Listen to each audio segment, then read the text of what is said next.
Give me a little sound check. Check. Oh, 1, yeah. 2. Can you hear me? Kinda. I'm pretty No. loud usually.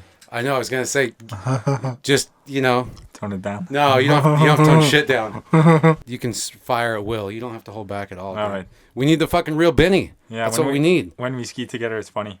I'd be in the boat and I'd be like, "What?" And he's like mumbling, and I'm like, "What?" Still mumbling, can't hear shit. So Yeah. on the third time, I'm like, "Okay, I guess You never know." You saw the Bob Marley thing where he was making fun of him, right? Yeah, I saw. I mean, Bob's like that too, but it's not Bob doesn't talk softly. He just doesn't talk much. Yeah, I was gonna say Bob's not like that. Just doesn't talk. Yeah, exactly. What are we doing here, dude? Just explain kind of the whole deal and what it's like from your perspective to be here in California for the Syndicate testing and. Yeah, so we flew in 2 days ago. We're here for 3 or 4 days. R&D. So Dave built about 7 or 8 skis, different sizes, different layups, based off stuff we've talked about in the past. And yeah, we're here to test basically. So first we get on the skis, try them, and then move forward with the stuff that we don't like and chop away at it. And for me, it's really fun. I mean, it's my first time here. Super happy to be here. You have a sick setup, and then it's really nice to be around people that just are looking for the same thing you're looking for in a similar way. Everyone has a different approach, but we're all interested about the same thing, which is running more buoys on better products, I think. And that to me is super fun. It's super fun to ski. It's super fun to run buoys, but it's super fun to like look for a good product to run buoys on. Yeah, the next best. Yeah, and to do it with other people that see it the same way is fun. Yeah. Than just in your corner, by yourself. I think you do so much more when you work in a team. Yeah. It's harder because you gotta listen to other people. You gotta maybe sometimes go with something you don't think is necessarily the right thing, but you always learn from it. And I think if you work as a team, then you achieve something way greater than if you work by yourself. Yeah.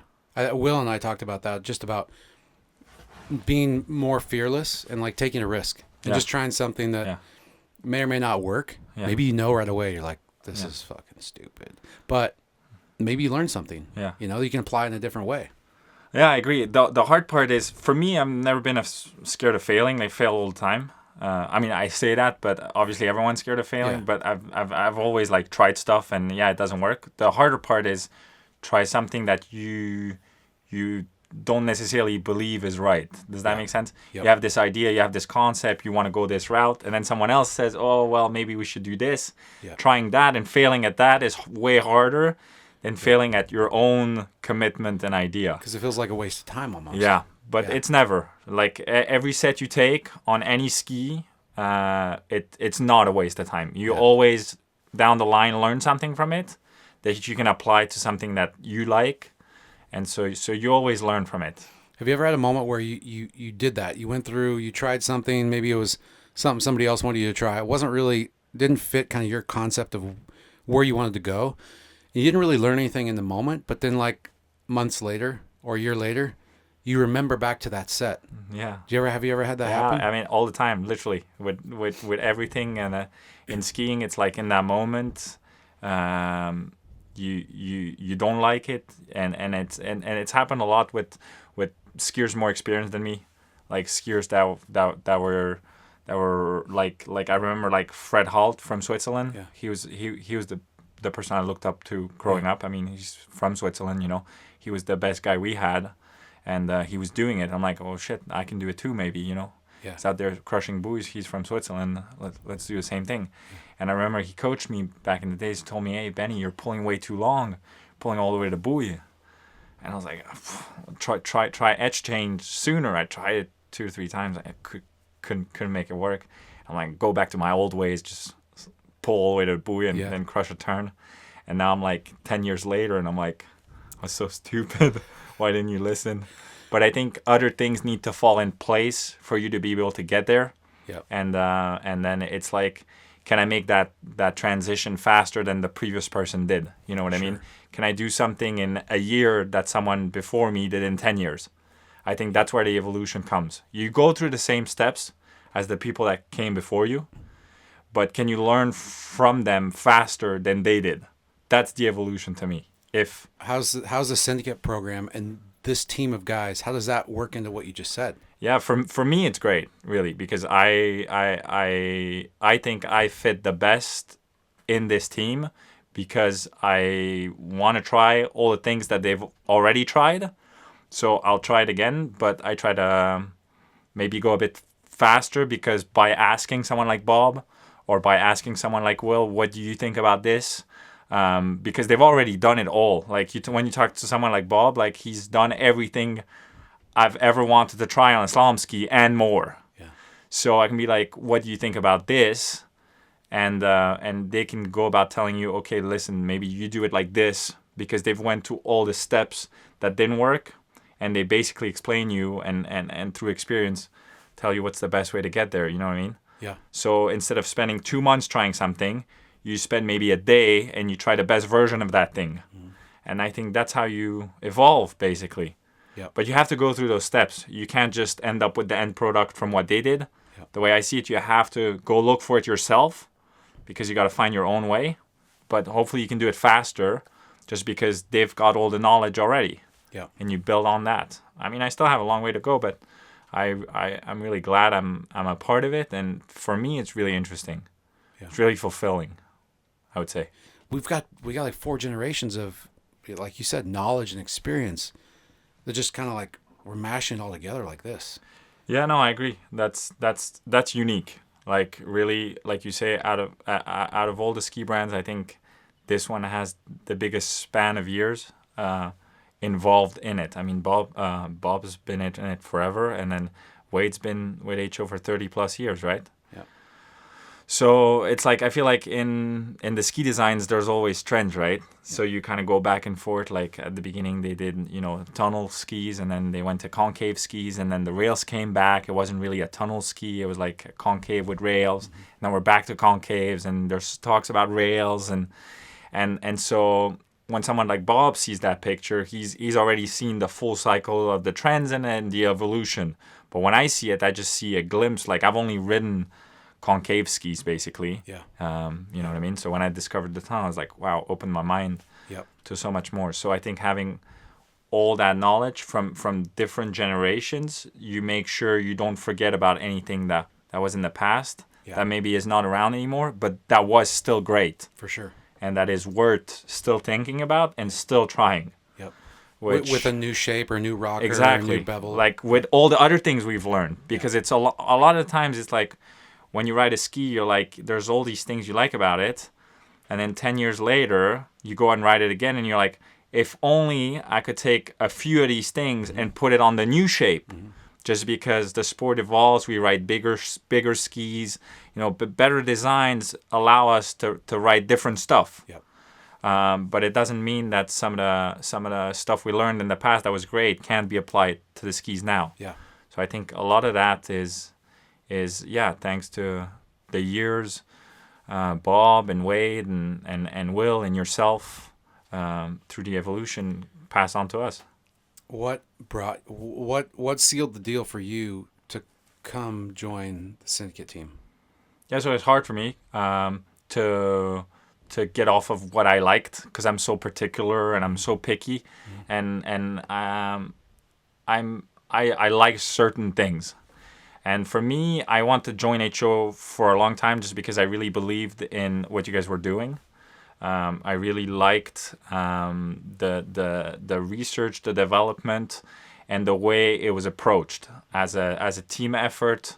It's not one man show that this is the ski, you ride it, you like it great, you don't like it, so be it. Yeah. It's this is what we can do. Let's build it together. Yep. And be a part of that for me is interesting and fulfilling. What sealed the deal, honestly, is when the Pro came out. It was a really good ski. I could really rip on it. I felt really comfortable, and it was also, I think, the right time as far as age for me to move on and be more involved. I understood more and more that research and development of products and skis is something that interests me, like truly. Yeah. because it's a weird rabbit hole to go down. It's sometimes I mean, It can be deep rabbit yeah, hole. yeah. You can lose a lot before you gain anything. Yep. And you got to be willing to fully commit to it. Otherwise, you're always maybe gonna regret it. Yep. But I think when you learn that you can do a lot and improve a lot, as far as like performance go, then I think it's the right choice. And for me, Syndicate was the right program for that. Yeah. Like by far. Like, what's it been like to work with or to get to ski with, some of the guys? Like, obviously, you've got, I talk about it in language terms. Like, we're all speaking a slightly different language, but we're all trying, our goals are all the same. Like Willie's really good at feeling. yeah. And you kind of have both sides. You can feel really well, but you also kind of have the analytical, Yeah. like engineering. Yeah. JT he just goes out and does it, and he Yeah. kind of has his own style. So everybody's got their own approach and their own ability to articulate what they're looking for. Yeah. So what's it been like to work with the guys, and how has that kind of changed your focus as far as what you're looking for in a ski? Yeah, that's interesting. I mean, it's definitely been humbling, to say the least. Because when you get to ski with someone like Will or John, I mean, turn up on any day, and no matter what kind of ski or what kind of fin setting we're running, they're gonna go out and they're gonna ski well. Like, and that to me was impressive. I would be like, okay, like there's no excuses to not go out and run buoys. You know what I mean? Yeah. So first of all, it was motivating, and then as far as learning, it was really interesting to see exactly like you said, like I can feel a lot of things on my ski, but to be able to express them in the way that's going to make the actual ski move forward is really hard.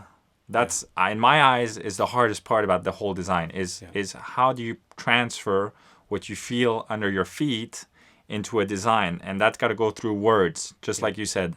And we all use different terms, and we're all trying to say the same thing because we all feel more or less the same thing. We have the same issue. We're all running the same course at the same speed. We need the same things to happen at the same time. We get about it different ways, but it needs to happen the same way. Yep. And so to listen to someone like Will or to listen to someone like John when we get to ski together, it's definitely helped me put in better words what I feel. And I think that helps with later on when you sit down and you talk about the design of the ski and what you like and don't like and the way you want it to go and move. It's easier to go forward more efficiently. So what does that look like? If I asked Will, Yeah. I asked Bob, what's the ski?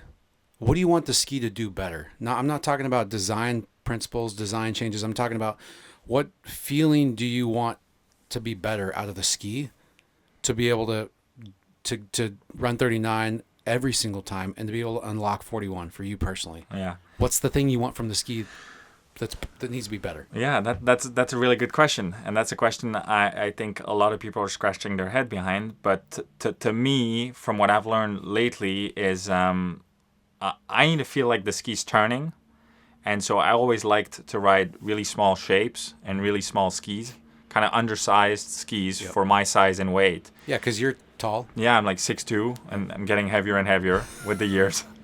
So the small skis, I could really whip them around, get them to drop in the pocket no matter what. And since I had the angle, I could deal with it and figure it out. But then you get to 41, and you can't deal with anything at 41. Yeah. At 41, it needs to be so smooth. Optimized. It needs to be so efficient. And so to me, it's really about bringing the efficiency out in the ski. And so, I mean, it's what Bob and Chris have said for years. I think it's being able to ride a bigger shape, a bigger size, a bigger ski, but making it turn like a small ski. Yep. And I think that's where I think we'd like to go as a team. I think everyone's pretty much on the same page. Is as far as when you get to 41, you got to get to the buoy. If you don't have the platform, you're just not going to get out to the buoy. And so then it doesn't matter about the turn because you're not going to even get there. Yeah. So to me, that's completely backwards to what I used to feel and want. I used to want small skis, narrow, get a lot of turn, and you get away till you get to 39 and 41, and then it just becomes too hard because you just don't get to the buoy. Yeah. So to answer your question, I think I'd like the ski to be able to support me better, to get out to the buoy easier, more efficiently, without having to load the boat so hard. Yeah. Makes it easier on my body, makes it easier for the boat to handle me. And then as long as I can get it to rotate, I'm fine. And I think with the designs of the new skis, the shape profile of the new Omega and the rocker lines, I think we can run a bigger ski and have it turn on a dime like if it was a small ski. Yeah. I think we're getting there. Yeah. I mean, I don't want to give away any secrets, but just from watching and listening the last couple of days, Yeah. it seems like some interesting things are being learned and figured out, and it's kind of cool. Yeah, for me, it's super cool because it's like you have all these ideas in your head, right? But to be able to go out on the water and try that, Yeah. to actually get the ski on something you like Yep. sort of dreamed about is unique. Like, Yeah. and here at HO, it actually happens. Like, I'll Dave be like, "What do you think?" And I'd be like, "Well, I think, maybe we need to go a bit like this with our tail, or we need to do this with the flex." And he'll go out and build something, and then we try it. Yeah. And then you're like, wow, it's happening. It's fulfilling. We do all these iterations, and we do test a lot of shit. Yeah, yeah. But you see it, like, Yeah. it's true. And I think a lot of that, the foundation for that is Bob and then Will, Yeah. driving Yeah. motivator, because they have the ability to not only modify and reshape and change pretty much almost every parameter about the ski, but then they're good at teaching and handing that down and sharing that knowledge Yeah. with the new blood. Yeah, I agree. And I think they're really good at also pushing through where maybe other people would have stopped. Yeah. Because it's like you're going to fail so much A lot. before you get close to succeeding. Sure. And I think too many people, maybe as soon as it's like super precious skiing, right? Yeah. You have your ski, you have your setup, you don't let anybody touch it. Yeah. It takes a lot to open up and be like, okay, this is what I ride, this is my ski, go out and ride it. You know what I mean? Yeah. We'll learn something. It's slightly sacred as a skier. Yeah, to give it out like that. And so then to take your skiing and break it down by skiing on products that's maybe not going to make it just because it's not close enough yet. But ultimately, when you break it down and when you've done 100 sets on the skis and you've figured out the layups and the shapes because you've actually went through 50 different layups, Yep.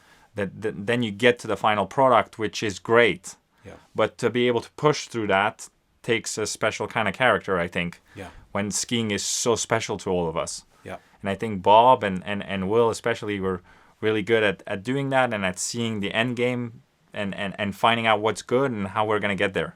The thing that speaks to that I talked about with Bob was personally being kind of in the sport when it was still kind of at a high, like when Yeah. Wade was still crushing, Yeah.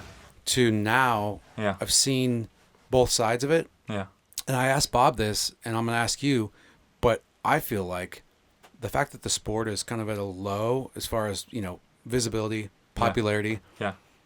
has almost helped us in a way, because back when Bob and Andy Yeah. were doing it, and even Wade, Yeah. there was so much at stake. There was Yeah. a livelihood. Yeah. You were making a living based on how well you performed each weekend, Yeah, for sure. and now, since it's not quite like that, I mean, Yeah. it's not as performance based. Like, people are coaching, people are doing other things. Yeah. It's almost like kind of opened the gates to where people are letting their guards down, Yeah. especially on our team, Yeah. and kind of opening their playbook to everybody else, because we realize, like, the people that are left are doing it because they're passionate, Yeah. not because they're getting a paycheck and only a paycheck. Yeah. I think I think you're right. I think Because your dad was in that day with Yeah. Wade. And Yeah. It was a different era. Yeah. I still think the people that did it back then, I mean, were absolutely passionate about the sport. For sure. But there was more motivation once you got really good to just perform. Yeah. And there was less motivation maybe to step outside the box and try something that really didn't work. Yeah. Because you would actually lose your livelihood, like you're saying. For sure. But since skiing's died down a little bit as far as financials go on the weekends, Yeah. People are letting their guards down because the people who are in it left are doing it because they love it. Yeah.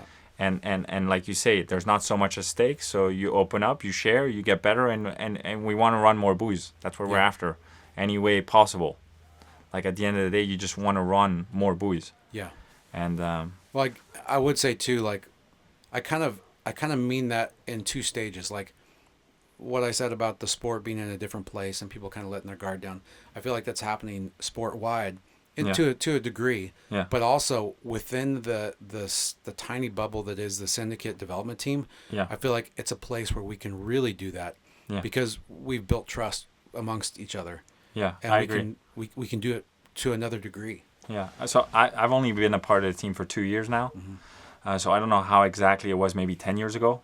But I have a feeling it's definitely more open now than it could have been before. Yeah. I see it. Like basically we're out here at the lake and we're skiing on everybody's ski.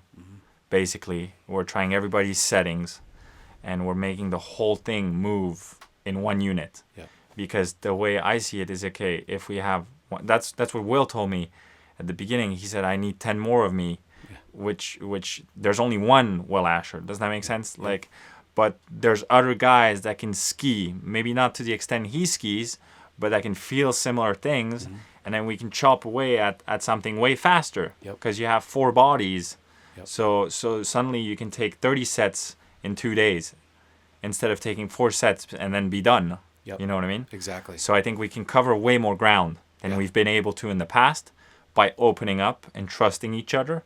And then, on the weekend, if you're a better skier, you're a better skier. You know, you're gonna win. You're gonna win. Yeah. It doesn't matter the setting, but if we can get a good ski as a team, then it's beneficial for everybody. Everybody wins. Yeah, everybody wins. That's what Willie said.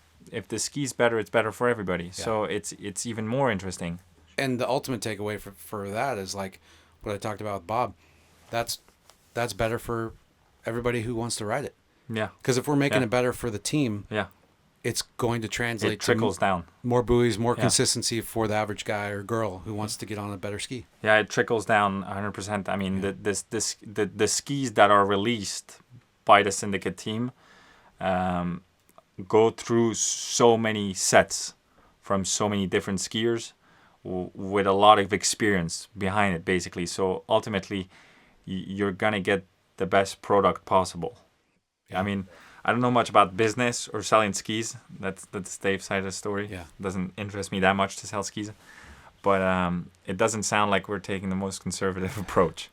Because basically we're recutting mold, recutting shapes. It's a lot of investment, from what I understand, to try to find a better ski. And that's exactly what I was after. And that you're right. Like that's why I like being a part of this, is because it's not just, let's sand the bevel a little bit and change the top graphic and call it a new ski. Like that's not interesting. To me, that's not fulfilling. No. And to me, to just ski for 10 years on the same ski is not what I'm looking for anymore. No. I just want to actually see where the design can take the sport. Yeah. And if you're not looking, you're not going to get there. And HO is looking. Yeah. We are looking for it. And I think by looking for it, you learn a lot, and you do move forward, and you do come up on occasions with much better products. Yeah. It doesn't happen all the time, but you get there. I think by having this tight focus group that is the team, you end up pulling anybody and everybody who's the consumer along for the ride, who chooses to try and test our product, use the demo program, and end up on our product for a year or for 10 years, you know? Yeah.